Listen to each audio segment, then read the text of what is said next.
আজকে আপনাদের সাথে শেয়ার করব বিভিন্ন ধরনের শীতকালীন সবজি দিয়ে দুর্দান্ত স্বাদের একটি ভাজি। হ্যালো এভরিওয়ান, আসসালামু আলাইকুম, ওয়েলকাম টু নাহার লাইফস্টাইল। এখানে আছে সিম, আলু, ফুলকপি, মিষ্টি কুমড়া, গাজর, নতুন আলু সহ প্রায় ৫-৬ ধরনের মিক্সড সবজি দিয়ে আমি এই ভাজিটা করব। কড়াইয়ের মধ্যে সরিষার তেল দিয়ে তেলটা গরম হলে দিয়ে দিয়েছি পেঁয়াজ কুচি, দিয়ে দিয়েছি ২টা শুকনো মরিচ আর ৩টা তেজপাতা দিয়ে এখন এগুলোকে একটু আমি ভালোভাবে নেড়েচেড়ে ভেজে নিচ্ছি।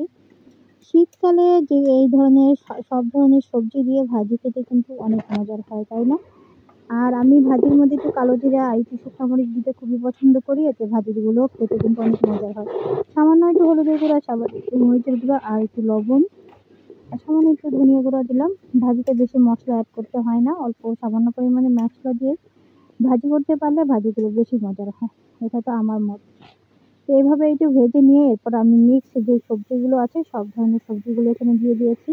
এখানে আমি ফুলকপি নিয়েছিলাম, সিম নিয়েছিলাম, তারপর নিয়েছিলাম মিষ্টি কুমড়া আর নিয়েছি হচ্ছে নতুন আলু। আলুটা দিব একটু পর। এগুলোকে মিক্সড করছি।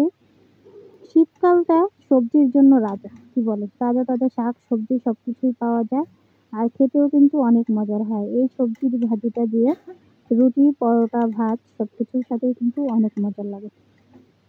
তো আমরা তো একটু বেশি করে সবজি ভাজি করার চেষ্টা করি, যাতে একদম রুটি দিয়ে খেতে পারি, ভাত দিয়ে খেতে পারি।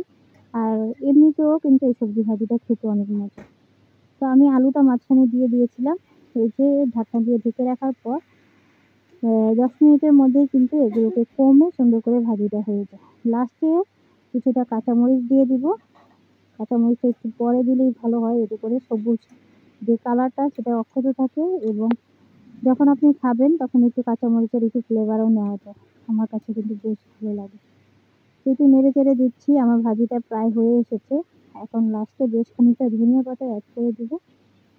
এভাবে শীতকালীন ভাজি আপনারা কে কে করে খেয়েছেন অবশ্যই কমেন্ট বক্সে জানাবেন। আর এই ধরনের ভাজি দিয়ে কিন্তু একদম মুচমুচে পরোটা, গরম গরম রুটি কিংবা গরম ভাতের সাথে একদম জমে যায়। আবার সকালবেলা ঠান্ডা ভাতের সাথেও কিন্তু বেশ মজার হয়। দেখতেই পেরেছেন ভাজিটার ফাইনাল লুক, কালারটাও কিন্তু অসাধারণ হয়েছে। এর চেয়ে বেশি রান্না করব না, তাহলে আবার ভর্তা ভর্তা হয়ে যাবে। আমার ভাজিটা মোটামুটি কমপ্লিট। তো রেসিপিটি কেমন লাগলো অবশ্যই জানাবেন। ভালো লাগলে একটু অন্যদিকে ছড়িয়ে দেবেন, সুন্দর একটু কমেন্ট করবেন। আমরা ফেসবুক প্ল্যাটফর্মে এসেছি, সবাই একজন অপরজনের ভিডিও দেখবো এবং গঠনমূলক কমেন্ট করবো। ইনশাআল্লাহ সামনের বছর আমাদের জন্য নতুন কিছু আসবে। তবে ভালো থাকবেন। আল্লাহ হাফেজ। আসসালামু আলাইকুম।